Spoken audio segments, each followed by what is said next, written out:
Boa tarde, senhoras e senhores. Damos início ao primeiro ciclo de palestra de novos oradores do Tribunal de Contas do Estado de São Paulo.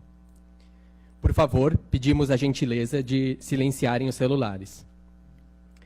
O objetivo do ciclo de palestras é levar os participantes a vivenciarem na prática as técnicas de apresentações exploradas na teoria durante o curso de oratória, de forma a impactar na autoconfiança, competência comunicativa e melhoria nas formas de transmitir conhecimento.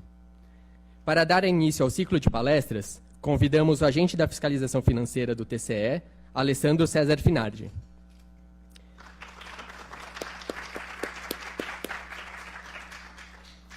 Finardi é mestre em Criatividade e Inovação pela Universidade Fernando Pessoa de Portugal, pós-graduado em Gestão de Políticas Públicas pela USP, pós-graduado em Gestão de Recursos Humanos e Marketing pela FECEA do Paraná e formado em Administração de Empresas também pela FECEA.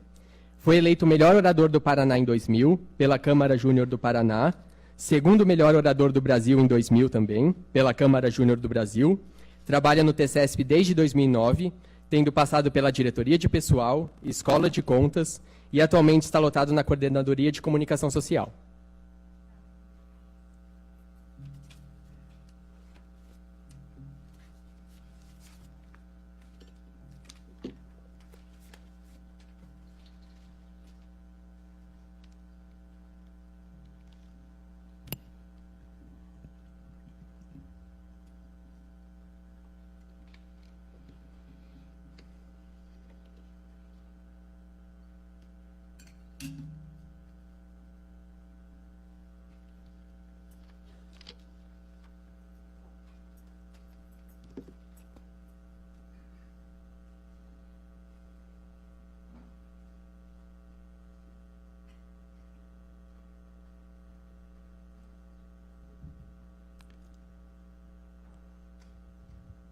Eu quero levar vocês hoje, agora, a fazer uma viagem no tempo. Vamos imaginar que nós voltaremos no tempo há 10 mil anos atrás. Imagine que você está caminhando pela savana e se depara com um enorme tigre dentes de sabre. Imagine como é que era esse bicho, quão fabuloso ele era. Imagina que ele chegava a pesar 450 quilos. Imagina encontrar um bicho desse na sua frente, no meio do mato. Você é armado apenas com uma lança, um pedaço de pau, um bambu, e você encontra isso. Quais são as reações que você teria e que os nossos antepassados tiveram num momento como esse? A boca ia ficar seca, a pupila ia ser dilatada, as pernas iam tremer, a barriga ia ficar com aquele frio na barriga, parecendo que ia ter borboletas dentro da barriga. E aí você está tendo uma reação de estresse. Você tem duas opções: correr, fugir, ou então lutar contra um bicho de 450 quilos. Olha só o tamanho que era o tigre dentes de sabre. Esse aqui é um homem de 1,80 m. Eu tenho 1,88 m e peso 100 quilos. Ele teria quase 5 vezes o meu peso. E aí a gente pode começar a explorar a questão do medo. Do que você tem medo? Quem aqui tem medo de altura? Levanta a mão, por favor. Quem aqui tem medo de voar de avião? Claustrofobia. Medo de ficar desempregado. Os estagiários levantaram a mão. Nós, como funcionários públicos, temos o privilégio de talvez não ter tanto esse medo. Até por isso, verdade. Medo do escuro. Quem tem medo do escuro? Medo de injeção. Não é nem do Lula e nem do Serra, que dá mais medo ainda. Quem tem medo de injeção? E medo de zumbi, fantasma, lobisomem, vampiro? Ou então, animais peçonhentos, cobras, aranhas, lagartos. E esse aqui, medo de falar em público. Olha só os percentuais desses medos. Altura, 7%. Injeção, 3%. Falar em público, 16%. Escuro, 2%. Desemprego, 7%. Avião, 3%. Claustrofobia, 4%. Zumbis nos Estados Unidos, 9%. Isso aqui é muito engraçado. As pessoas têm medo de zumbi, quase 10% da população americana. E também tem medo de palhaços. E o legal é que essa pesquisa que eu coloquei, ela é baseada em uma pesquisa americana, que os participantes poderiam colocar quantos medos eles quisessem. Já a pesquisa brasileira era só um medo. Então, na pesquisa americana, apareceram coisas bizarras, como medos de palhaços, zumbis e fantasmas.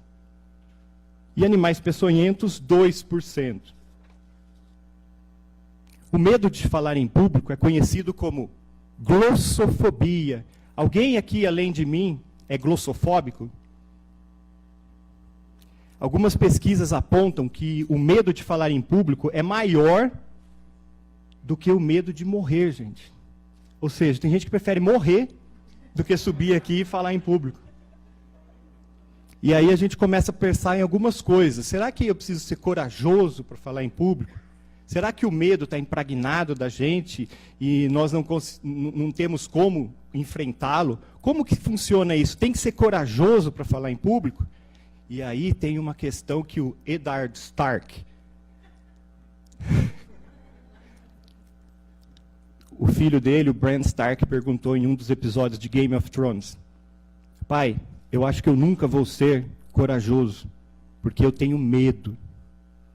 Ed Stark respondeu: mas corajoso não é quem não tem medo. Corajoso é quem enfrenta o seu medo. Outro exemplo que nós podemos dar de falar em público e o medo que isso causa é o exemplo da Mônica Lewinsky. Lembram-se dela? Aquela moça que com 22 anos teve um caso com o presidente Bill Clinton nos Estados Unidos. Ela usou as seguintes palavras numa conferência TED Talks: a palavra nervosismo não dá conta de descrever o que eu sentia. Era mais como se eu estivesse sendo dilacerada de pavor, raios de medo, angústia elétrica. Acontece com a gente? Acontece. Olha as características, ou as sensações, os sintomas de uma pessoa que sobe aqui no púlpito, que vem falar em público, podem ter, em maior ou menor escala. O tigre dentes de sabre, às vezes, vai diminuindo, pode ser um gatinho do mato, mas é feroz sempre. Eu não conheço ninguém que tenha falado que não tem medo algum de falar em público. Então, é uma coisa natural. E o medo, na verdade, ele é uma contribuição da natureza para que nossa espécie pudesse chegar viva até os dias de hoje. Imagina se nós não tivéssemos medo. Não tivéssemos medo de um tigre dentes de sabre, ou de um mamute, ou de uma preguiça gigante. Nós já estaríamos dizimados há muitos e muitos anos. Rigidez nos músculos do pescoço e das costas. Acontece, principalmente momentos antes de subir ao púlpito. Voz tensa e fraca ou trêmula. Vocês já perceberam que às vezes um palestrante está falando e a voz dele começa a dar umas falhadas, assim, parece que alguma coisa está errado. É por causa disso, está tendo uma descarga de adrenalina. Vômitos em casos extremos. Pode acontecer até desmaios, gente. Pessoas que desmaiam por medo de falar em público. Sudorese, as pessoas transpiram muito, principalmente os homens. E a tal da boca seca.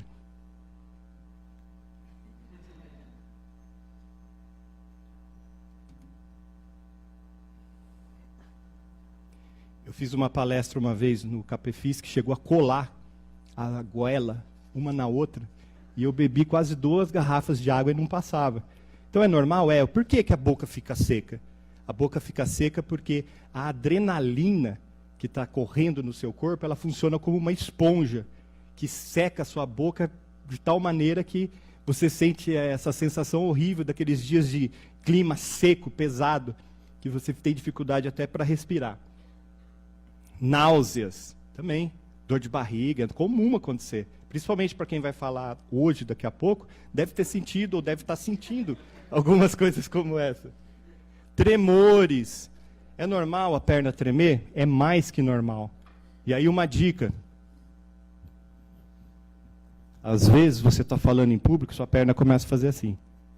A dica é a seguinte: deixa tremer, porque se você tentar travar, o que acontece? Não faça isso. Deixa tremer que chega uma hora que ela para. Aumento da pressão arterial e frequência cardíaca. Todas essas reações, fisicamente falando, são as mesmas reações daquele nosso amigo da pré-história, ou na sua viagem mental que você fez, quando se deparou com um tigre dentes de sabre. É a mesma coisa. E aí, nós podemos falar do porquê que nós temos medo de falar em público, então. Qual é a razão para tamanho medo? Maior, às vezes, do que a morte. Medo de passar vergonha. Sim, nós, adultos, morremos de medo de passar vergonha. Quem tem filhos ou tem contato com crianças pequenas, pode ver que, ao chegar num parque de diversões ou num playground, a primeira coisa que as crianças fazem é fazer amizades com todas, já estão brincando, não tem medo de passar vergonha, não tem medo de se enturmar. E aí, com o decorrer do tempo, nós, adultos, vamos perdendo essa habilidade e vamos nos tornando pessoas cada vez com mais vergonha. O medo de falar em público também está envolvido com o medo de errar. Nós vivemos numa sociedade em que o erro é considerado algo muito grave, quando deveria ser o contrário. Deveríamos incentivar o erro para desenvolver novas ideias criativas, novas alternativas para os nossos processos e atividades do dia a dia. E pagar um mico, então? Teve uma palestra no Capefis que eu terminaria a palestra convidando alguém da plateia para ler apenas uma frase que estaria escrita aqui. E falei, poxa, na hora, cheguei para um amigo meu, falei, ó, é o seguinte, se ninguém subir, você sobe, por favor, senão eu posso passar vergonha. Não pode deixar que eu subo. Cheguei para um outro amigo e falei a mesma coisa, só para garantir. Se ninguém subir, por favor, suba. Pode deixar. Fica tranquilo que eu subo. Chegou na hora, eu fiz o desafio. Falei, ó, quem aqui gostaria de participar de uma experiência, vir até aqui na frente e apenas ler essa frase que está escrita aqui neste papel? E aí ninguém vinha. Meus dois amigos ficavam sentados. Eu olhava para um deles e falava, por quê? Medo de pagar mico. Ainda bem que veio um outro senhor e conseguiu chegar até lá em cima e conseguiu ler a frase que eu tinha escrito. Nas outras palestras que eu fiz, eu aprendi também, porque com a prática a gente vai aprendendo. E eu percebi que um certo estímulo financeiro contribuiria muito para que esse tipo de coisa não desse errado. Então hoje eu também decidi fazer esse desafio para vocês, não para o pessoal que vai fazer a palestra hoje, mas eu gostaria de desafiar alguém da plateia aqui a vir até aqui no púlpito e apenas ler essa frase que está escrita aqui. Quem gostaria? Opa, peraí. 50 para quem vir aqui.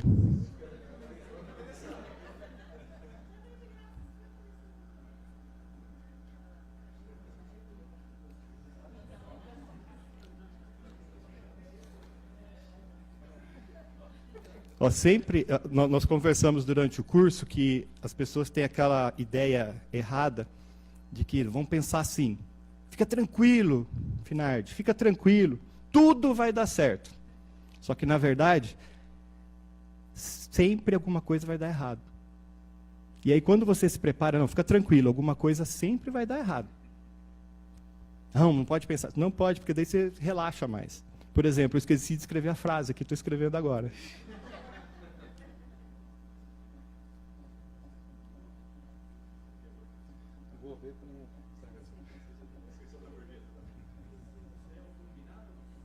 Não foi combinado, hein, gente?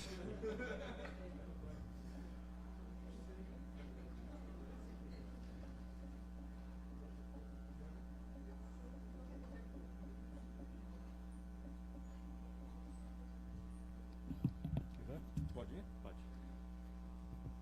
Palmeiras não tem mundial, não, desculpa, não, essa frase. Esqueci. Opa. Quem não sobe ao palco por medo das vaias, não recebe os aplausos. Thaís Helena Costa. Merece o cinquentão ou não? Então, obrigado.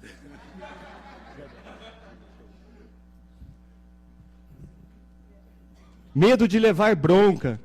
Falar em público envolve isso. Medo de ser ridículo. Outra coisa que as crianças têm muito a nos ensinar. Nós precisamos ser mais ridículos, às vezes. E eu tenho uma notícia boa e uma notícia ruim sobre o falar em público. Eu vou dar primeiro a notícia ruim. É o seguinte: o medo de falar em público nunca vai abandonar você. Até mesmo o mais sábio, o mais experiente dos oradores tem medo de falar em público. E a boa notícia é que o falar em público, a competência comunicativa, a sua autoconfiança, pode sim ser desenvolvida. E como exemplo, nós podemos citar aqui o Richard Turere, o menino que vivia na zona rural do Quênia e tinha apenas 12 anos. Agora imagina, a gente pensa aqui na zona rural do estado de São Paulo, ou na zona rural do Mato Grosso do Sul, os lugares mais longínquos do país, e nós já imaginamos como que é viver num lugar desse. Agora imagina viver na zona rural, num lugar completamente afastado, no meio da África, no Quênia. O problema que esse pessoal, a família do Turere tinha, era que o gado deles estava sendo morto por leões. Os leões vinham de noite e atacavam o gado. Dava problema para os fazendeiros, dava problema para os ecologistas, porque os fazendeiros estavam matando os leões, e dava problema para o gado, para todo mundo ali. O que o Turere fez? Ele pegou um monte de bugigangas e entulhos, pedaço de rádio amador e etc., e criou um sistema de uma cerca, tipo um pisca-pisca, onde eles colocavam o gado ali dentro dessa cerca, e durante a noite essas luzes ficavam correndo. Dava a impressão que estava em movimento. Isso fez com que os leões não atacassem mais. Os fazendeiros ficaram felizes, porque o gado não estava mais sendo morto. Os ecologistas ficaram felizes, porque os leões não estavam sendo mortos. E todos ganharam com isso. O Turere, então, ele foi convidado a participar de um TED Talks no Vale do Silício, na Califórnia. Simplesmente, no mesmo congresso que ele ia participar, um dos palestrantes seria o Bill Gates. Agora imagina, um jovem humilde da zona rural do Quênia ia falar no mesmo congresso do que o Bill Gates. Ele foi treinado, foi preparado, desenvolveu essas habilidades, e quando ele chegou no palco para falar, sabe qual fez toda a diferença? A preparação com certeza fez, mas o que cativou a plateia que estava ali assistindo aquela palestra foi a espontaneidade dele, foi a autenticidade do Turere. Ele foi ele mesmo, com toda a sua timidez, com toda a sua vergonha, ele conseguiu dar conta do recado, ele espalhou essa ideia que ele teve e conseguiu transformar o mundo em algo um pouquinho melhor. Sendo que 1.400 pessoas estavam assistindo essa palestra dele. Imagina, 1.400 pessoas assistindo a sua palestra. Então, se ele pode, nós aqui no Tribunal de Contas, também podemos aprender e desenvolver as nossas competências comunicativas. E eu quero colocar para vocês 3 pontos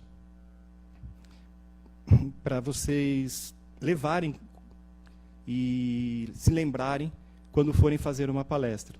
O primeiro é transformar o medo em preparação.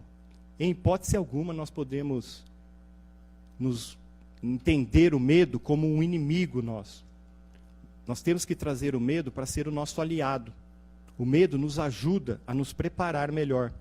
E aí eu coloquei as imagens do Rocky Balboa. Vocês lembram do filme dele? Toda aquela preparação que ele tinha antes da luta. E aí, no meio da preparação, ele tomava um copo de ovo e saía correndo para pegar galinhas, para dar mais agilidade, e treinava e fazia as flexões e corria, até que tocava aquela musiquinha. E aquela parte é o clímax do filme. E é interessante porque aquela parte, justamente, na vida real, é a parte que mais dura. E o filme ele colocou de uma maneira que durou ali um minuto, que toca a musiquinha, que fica empolgante, mas ele deve ter treinado ali pelo menos uns 3 meses de sacrifício e sofrimento. Na nossa vida também é assim. Seria legal se quando nós estivéssemos estudando para um concurso, para uma prova, para um vestibular, se pudesse ter uma musiquinha tocando e passasse bem rápido. Mas não é assim que funciona. Nada que é feito com paixão pode ser alcançado se não tiver sacrifício.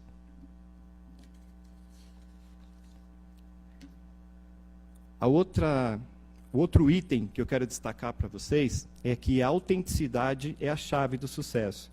Toda vez que você subir num palco, toda vez que você for fazer uma aula, dar uma palestra ou fazer um discurso, seja você mesmo. Não adianta você tentar imitar alguém, porque no máximo que você vai conseguir é fazer uma cópia mal feita daquela pessoa. Seja você mesmo, seja você mesma, que o sucesso, a possibilidade de sucesso vai ser bem maior. Pense na sua palestra, o terceiro item, como um presente a ser dado. E aí assim fica fácil.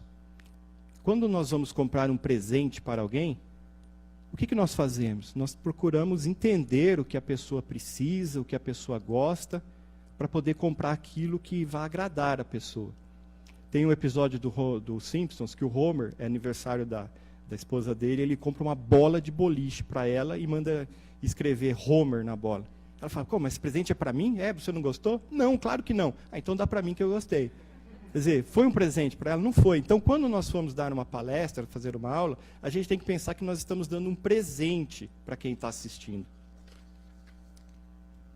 E aí eu quero convidar vocês, mais uma vez, a voltar 10 mil anos no tempo.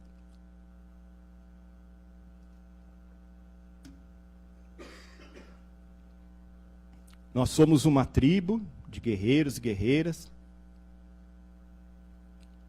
Os homens caçaram durante o dia todo mamutes, foram bem-sucedidos. As mulheres cuidaram das crianças o dia todo e saíram para coletar frutas e pesquisar novas coisas, e acharam uma nova fruta muito saborosa. E durante a noite todos se reuniam ao redor da fogueira e ficavam um olhando para o outro. Já tinham comido, e apesar de estarem muito cansados, ninguém tinha sono. O que eles faziam? Olhando um para a cara do outro ao redor da fogueira. Eles conversavam. Começavam a contar histórias. As palestras nada mais são do que histórias.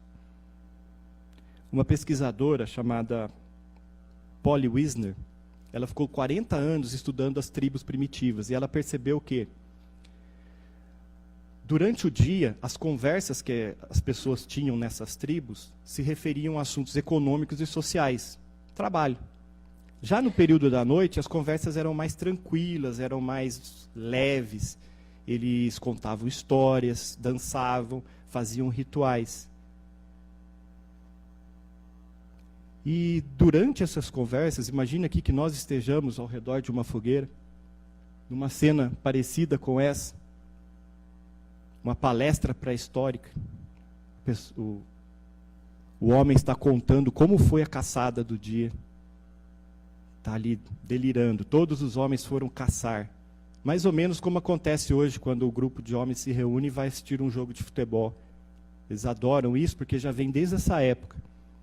Os homens têm que ser mais focados, porque imagina como que é você estar caçando mamutes. Um vacilo e alguém vai morrer. Então o homem é mais focado nesse sentido.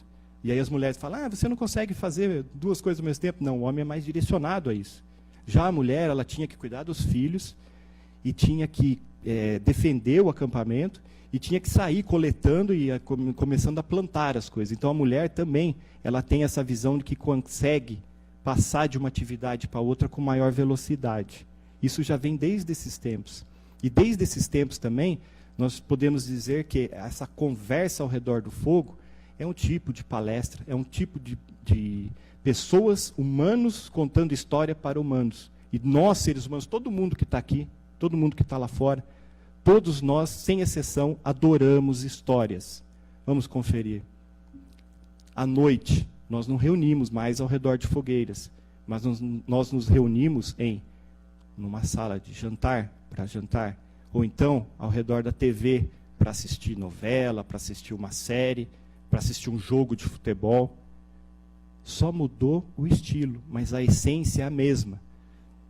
Nessa roda que as pessoas estavam, há 10 mil anos atrás, eu imagino que um chefe da tribo poderia comentar. Falei assim, olha, nós caçamos mamutes, mas eles são muito rápidos.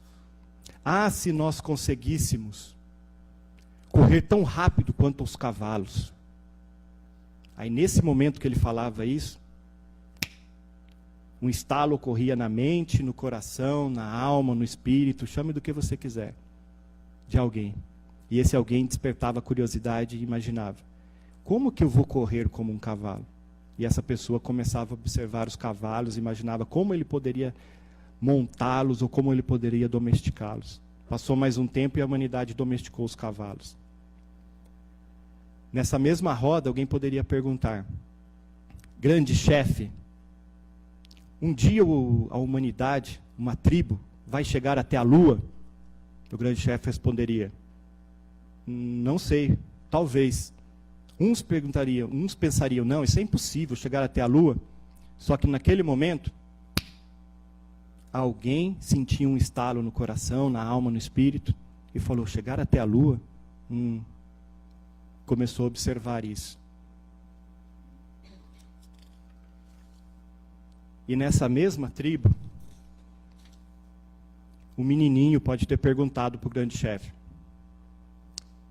grande chefe, daqui 10 mil anos,